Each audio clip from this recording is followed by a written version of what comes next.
sekitar 100 juta para pengungsi dengan berbagai alasan ya, karena persekusi, kemudian konflik perang dan sebagainya. Anak-anak selalu menjadi korban perang yang paling menyedihkan.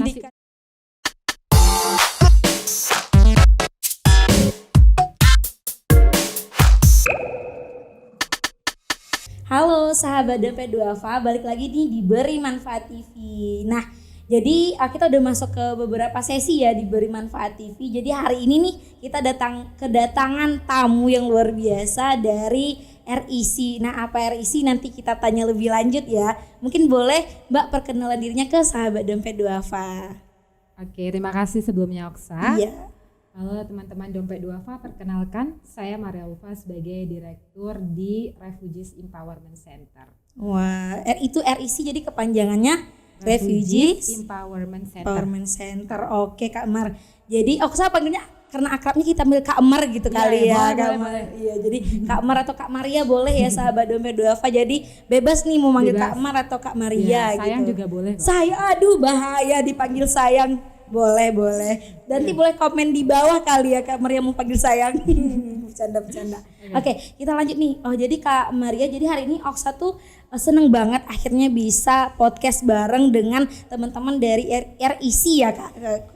Kependekan dari Refugees Empowerment Center. Jadi boleh dong Kak Mar ceritain apa sih RIC, karena kan sahabat Dompet Duafa nih mungkin ada yang baru dengar atau yang pernah dengar tapi nggak tahu itu apa. Boleh dong Kak Mar ceritain ke sahabat Dompet Duafa.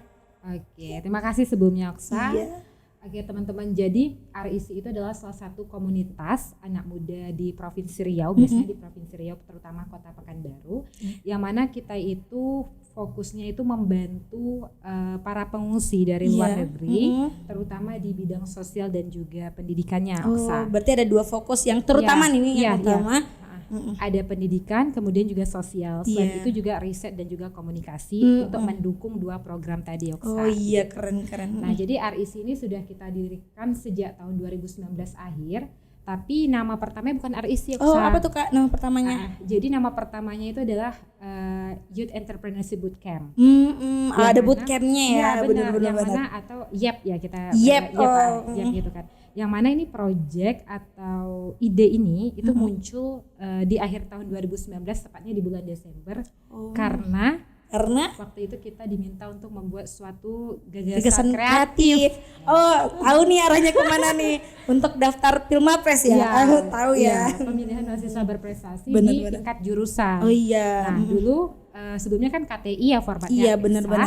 Kemudian tahun 2019 itu diusunglah tema tentang SDGs. Ya. Kebetulan kakak waktu itu tertarik nih untuk mengambil fokus SDGs yang keempat, pilar keempat, yaitu pendidikan yang inklusif. Ya. Benar. Nah karena berhubungan waktu itu sebagai anak HI juga, jadi apa sih isu pendidikan yang berkaitan dengan hubungan internasional gitu, benar. Dunia internasional apa sih yang terjadi saat ini? Kemudian ketika kita diskusi dengan dosen dan juga dengan teman-teman senior, junior juga waktu itu, akhirnya muncullah ide untuk membuat suatu komunitas, masih sebatas konsep gitu ya. Masih ide lah ibaratnya ya. Belum ada komunitasnya waktu itu kan. Jadi kayak benar. Yaudah ini mau buat suatu ide yang rancangannya nanti akan kita fokuskan ke para pengungsi. Tapi fokusnya di tahun 2019 itu rencananya di entrepreneurship, Oksa. Oh, lebih kepada kewirausahaannya gitu. Dan catatannya juga di tahun 2019 itu COVID-19 belum datang. Benar sekali teman-teman. 2019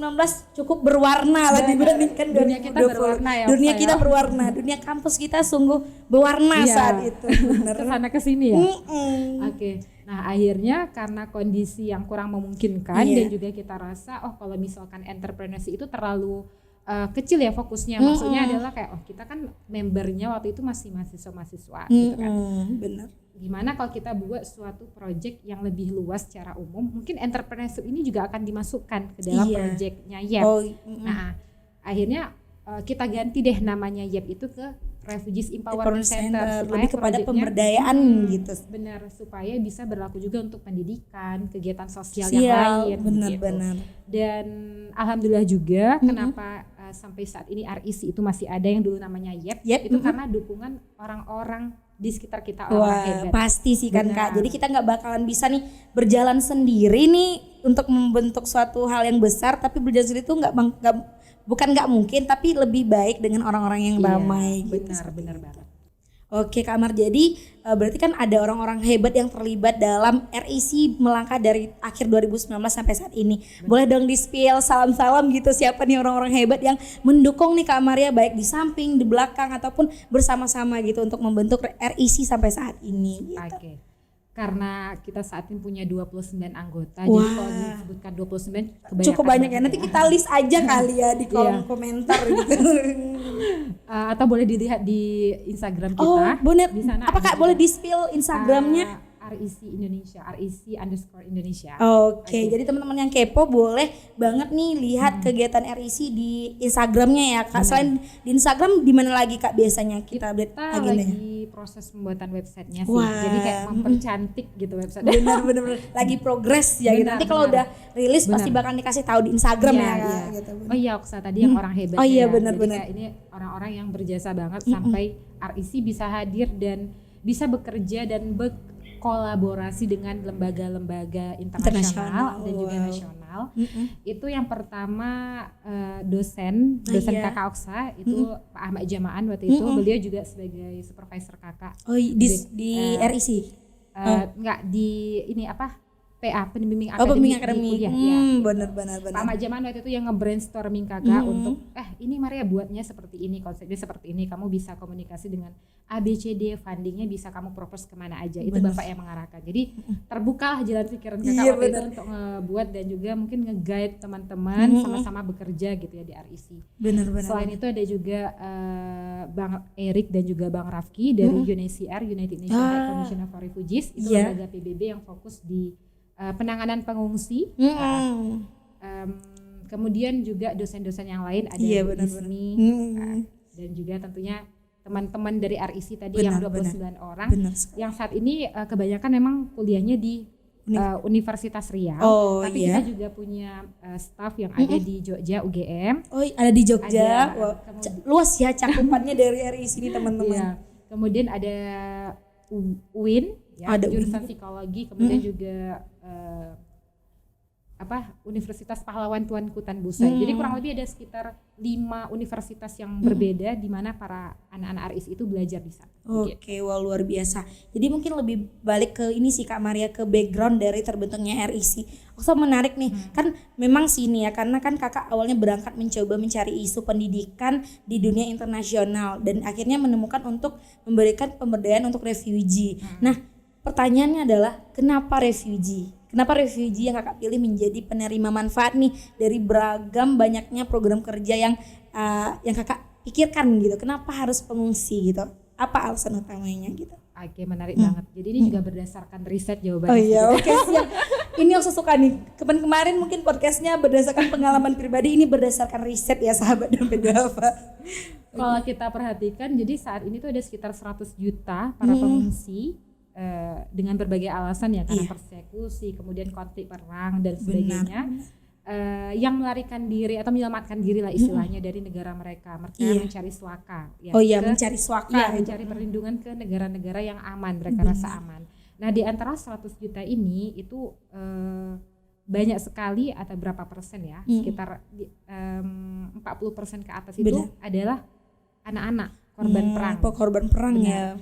Mungkin aku juga pernah ngelihat di YouTube atau ketika menonton televisi berita korban-korban perang, anak-anak selalu menjadi korban perang yang paling menyedihkan nasibnya ya. Mereka tidak berbuat apa-apa, tidak bersalah apa-apa, tapi mereka menjadi korban lah di sini. Benar gitu. Ya, kemudian dari anak-anak ini kan ada sebagian besar yang tinggal di Indonesia. Kemudian di Indonesia sendiri kita tahu ada sekitar beberapa kota yang dipilih. Nah, salah satunya itu Kota Pekanbaru.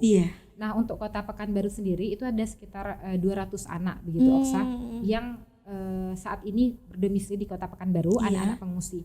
Namun dari 200 anak ini tidak semua anak-anak pengungsi itu mendapatkan akses pendidikan formal layaknya kita warga negara Indonesia secara umum.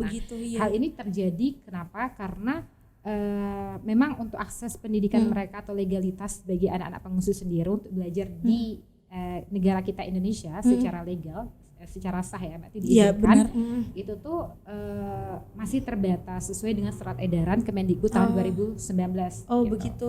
Nah dan mereka juga diizinkan untuk belajar di sekolah-sekolah dasar negeri, tentunya secara gratis, tapi biaya pendidikan mereka itu nanti diserahkan kepada lembaga-lembaga PBB, bukan ditanggung oleh negara, APBD atau APBN. Benar. Jadi ingat-ingat mau debate ini. Iya benar.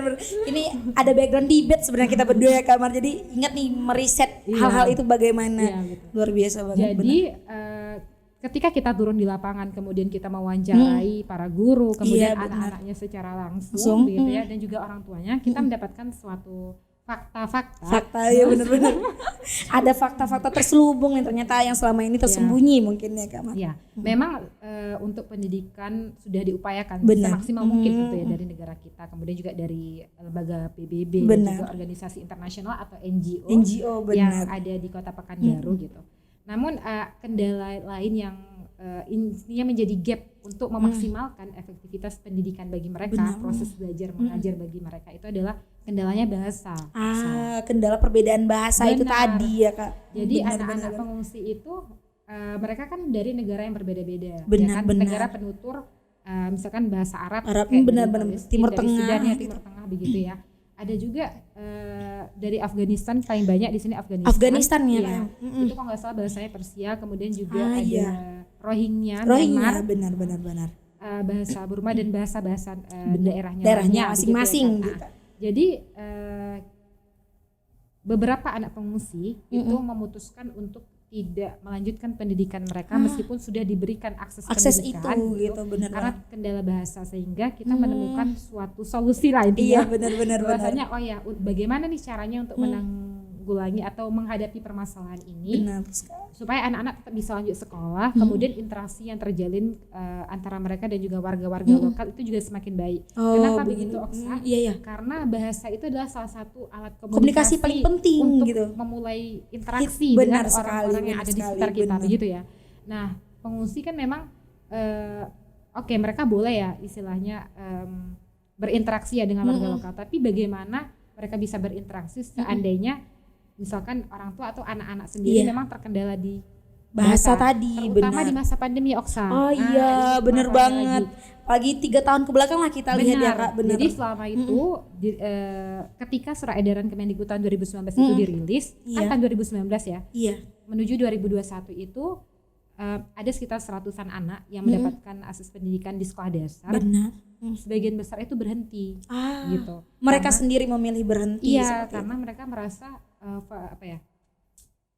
mungkin tenaga pendidiknya belum bisa untuk memenuhi kebutuhan mereka tadi untuk interaksi. Memang ada sih. Iya benar. Ada guru-guru yang bisa berkomunikasi. Benar. Tapi kan tidak semua guru yang mengajar di sekolah kita itu dibekali kemampuan itu. Betul. Ya kan? Tidak ada juga kompetensi untuk itu mungkin di bidang. Dan itu juga bukan salahnya kita juga. Benar. Gitu kan.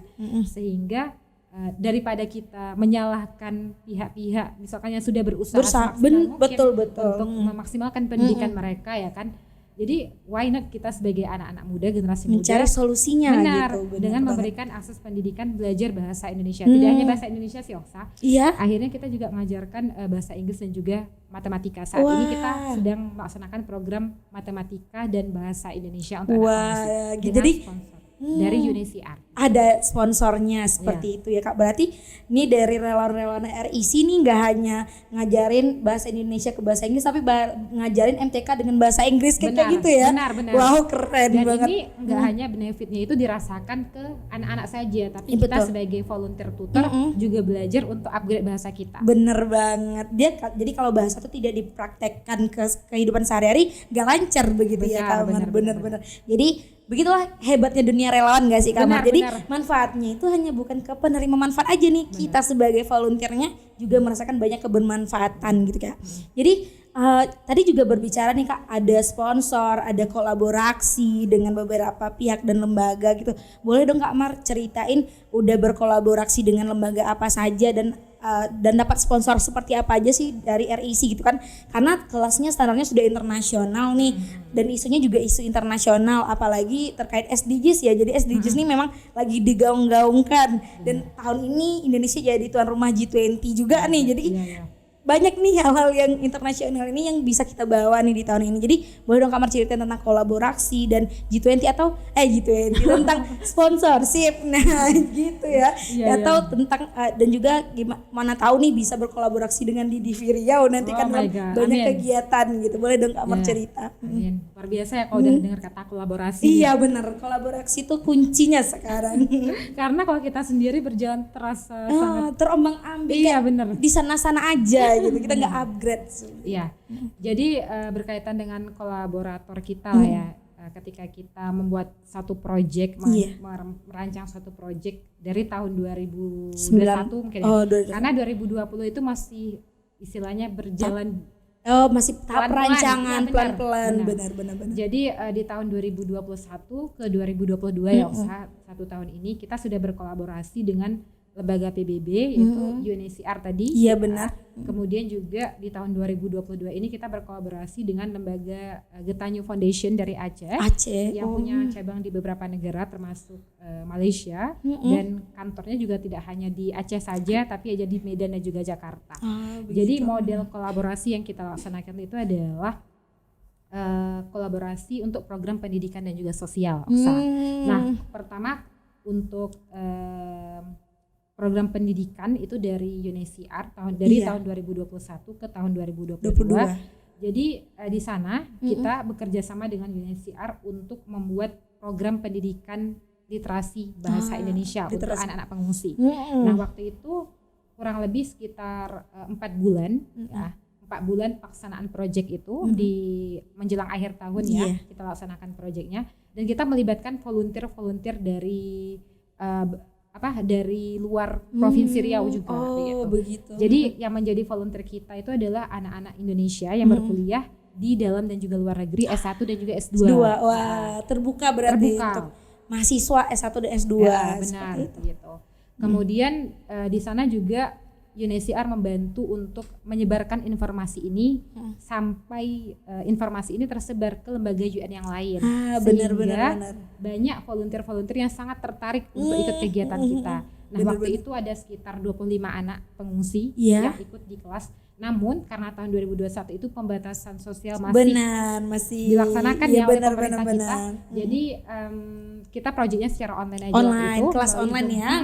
Zoom premium gitu. Benar. Nah, tahun 2022 seiring dengan hasil dari laporan yang sudah kita sampaikan ke UNHCR tadi, kita buat proyek yang sama tapi lebih luas cakupannya, tidak hanya kelas bahasa Indonesia saja, tapi kelas matematika.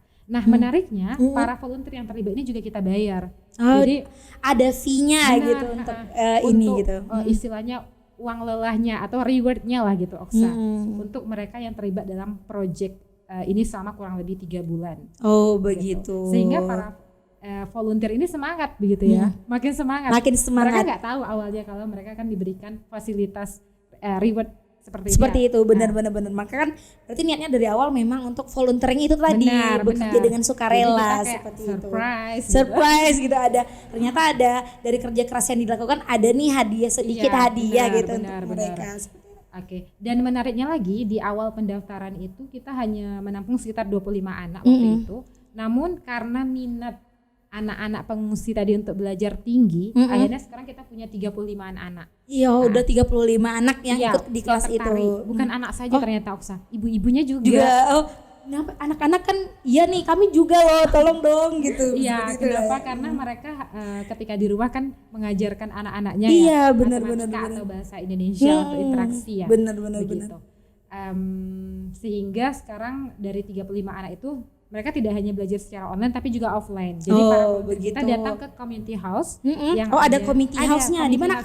Itu ada di Jalan Cikditiro gitu. Jadi ada sekitar 8 sih, banyak banget gitu. Jadi dari sekitar 8 itu ada 5 community house yang menjadi best anak-anak belajar.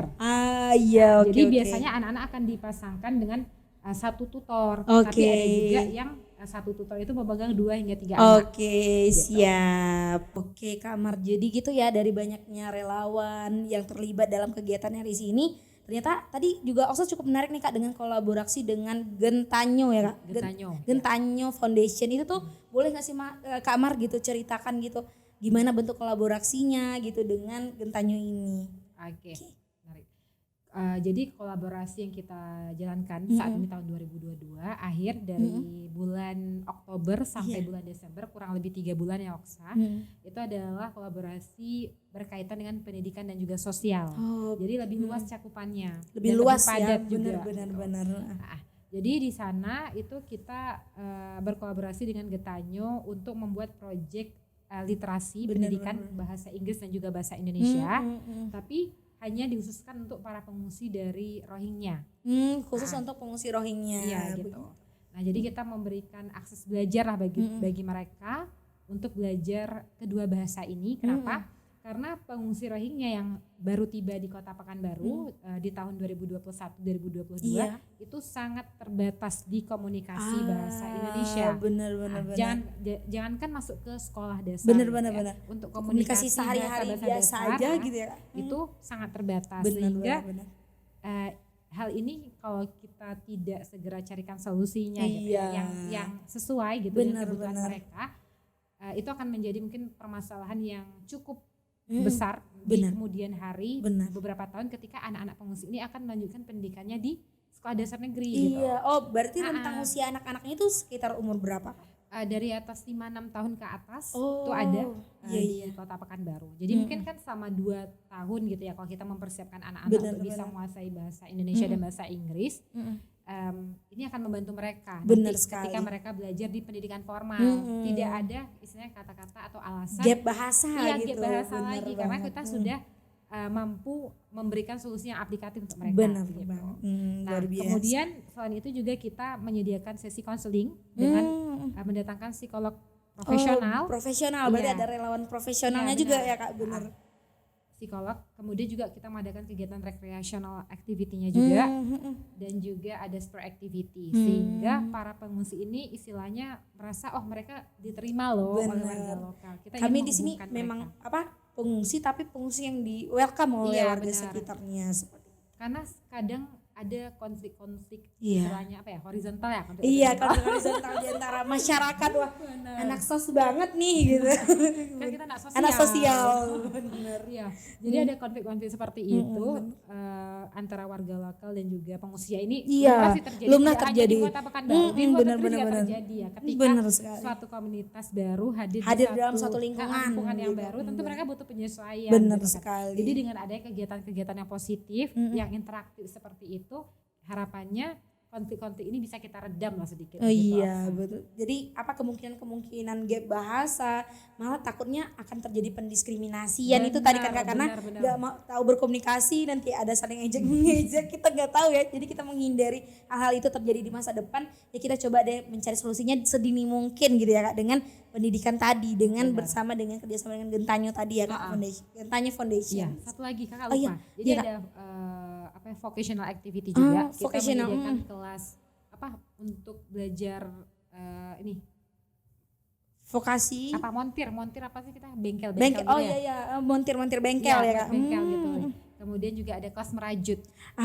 Jadi lebih produktif ya, bisa menghasilkan produknya sendiri seperti itu. Jadi ada kurang lebih beberapa kelas yang akan mereka hadiri dan itu gratis tentunya untuk mereka. Wow, luar biasa, dan itu disupport ya dananya dari Gentanyo Foundation tadi ya Kak Maria.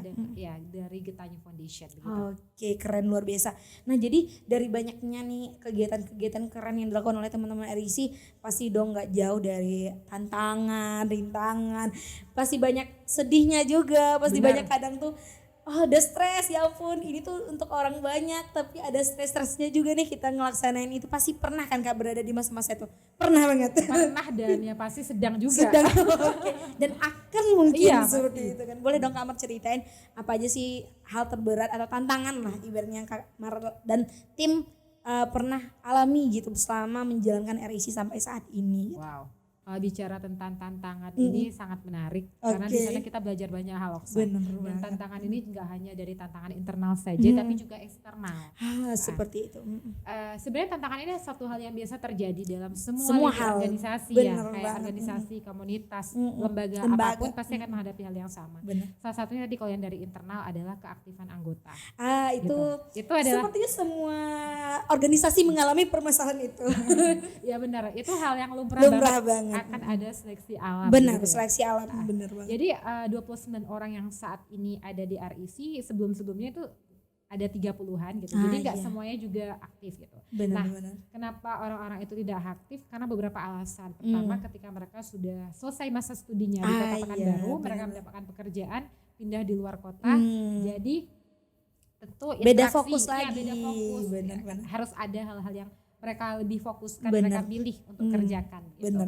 Kemudian juga ada yang sedang sibuk lomba, ada yang sedang sibuk proyek-proyek lain. Kita maklumi hal seperti itu. Benar Tapi yang mencoba kita lakukan itu adalah bagaimana supaya permasalahan keaktifan anggota itu tentunya bisa kita minimalisir juga. Maksudnya permasalahannya gitu dengan cara bagaimana kita, karena nama kita kan juga RIC Refugees Empowerment Center. Bukan hanya refuginya aja nih Oksa kita empower, tapi juga relawannya juga, staffnya juga relawannya. Jadi kita di RIC biasa selalu mendukung tim-tim kita itu untuk berprestasi di bidang akademik dan juga akademik. Karena apa? Selama menjadi tim di RIC kita kan tidak dibayar. Benar. Ya. Ini benar-benar istilahnya volunteer ya, volunteer, sosial, sukarelawan. Gitu. Mereka mengerjakan ABCD, mengambil waktu mereka, ya kan, tenaga mereka, pikiran mereka, ide-ide dan lain sebagainya.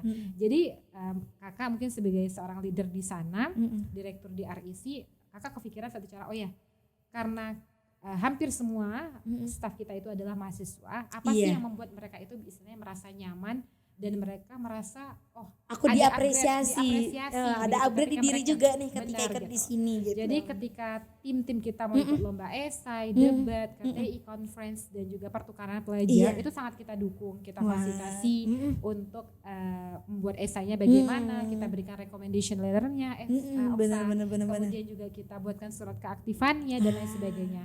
Dan menariknya adalah Oksa tadi yang mungkin Oksa sudah pernah dengar atau baca ya dari AKK status A. Jadi ada tim RIC yang berangkat ke US gitu. Waktu itu dia bawa jalan-jalan ke US. Dia untuk exchange gitu. Benar. Di tahun 2023 insya Allah beliau akan berangkat, namanya Mutia Dia Amani. Waktu itu beliau membawa proyek tentang pendidikan yang kita pernah lakukan di RIC gitu kan.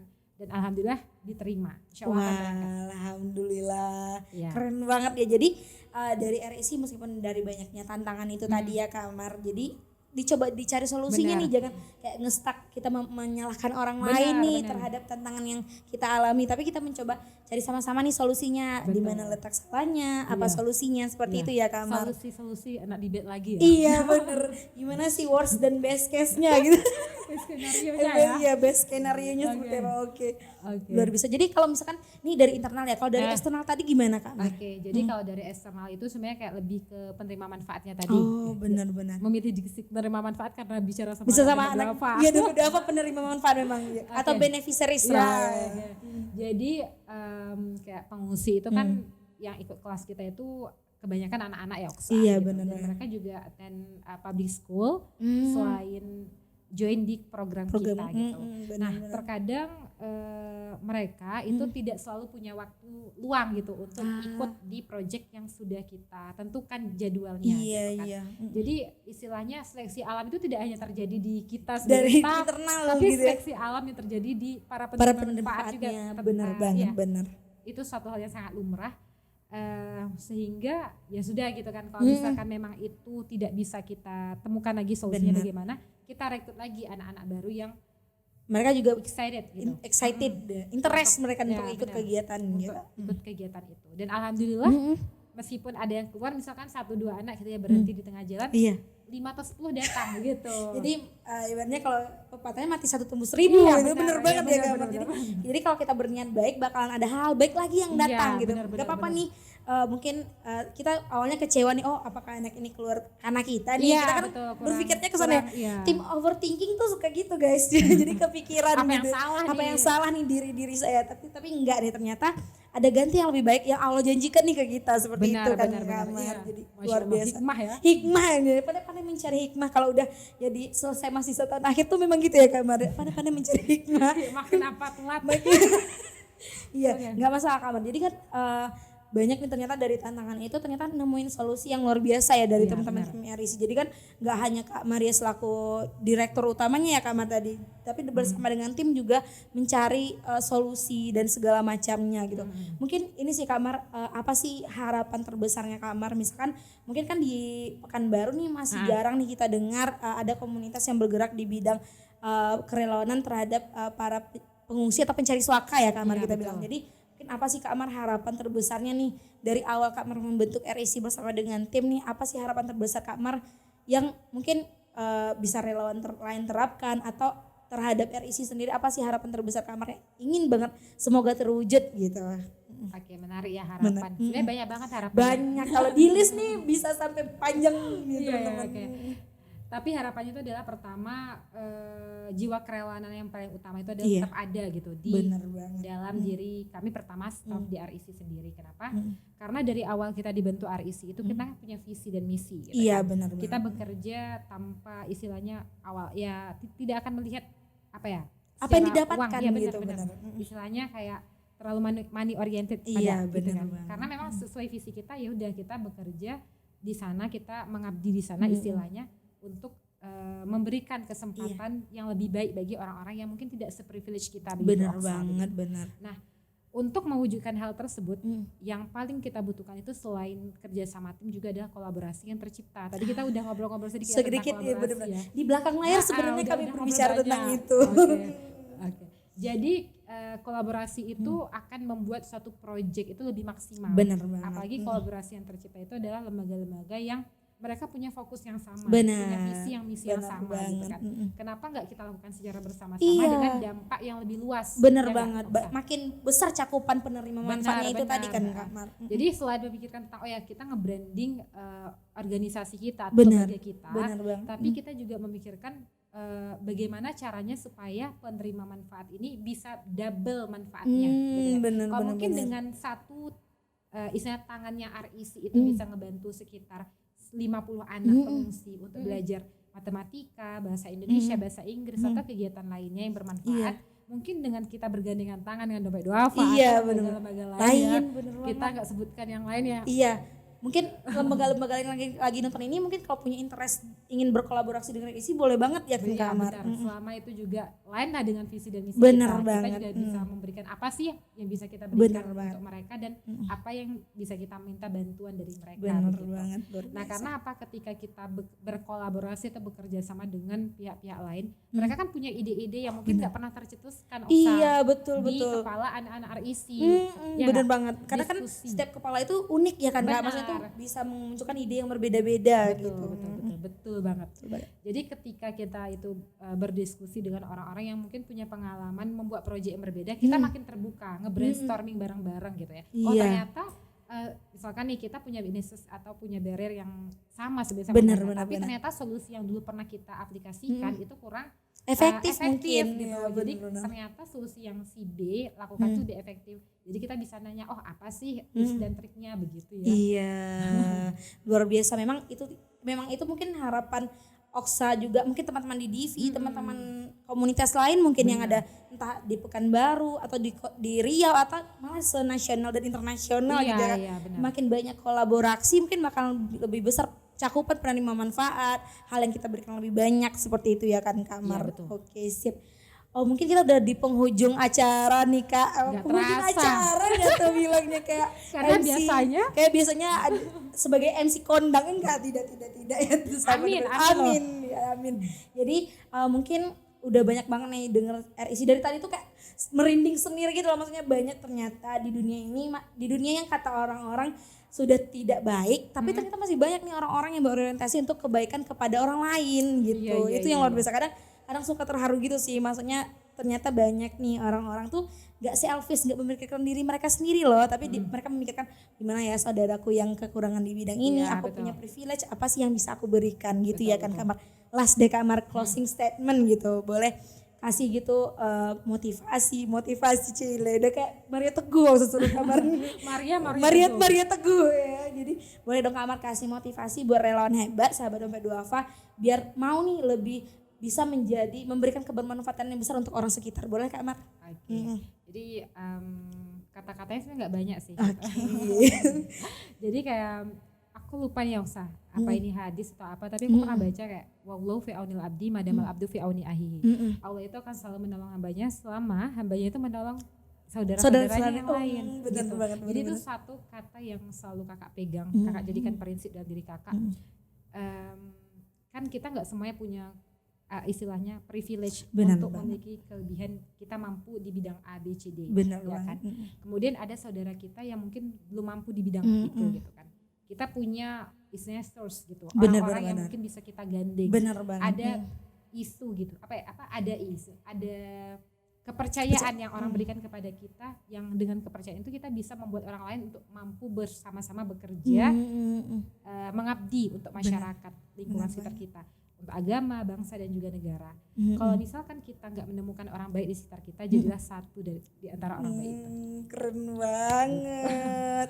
Wah itu ya tadi teman-teman. Jadi Allah itu akan membantu hambanya yang juga membantu orang-orang di sekitarnya gitu. Seperti itu ya teman-teman. Jadi sahabat dompet duafa, jadi jangan ragu nih, yang masih ragu nih apakah aku akan menjadi relawan atau tidak.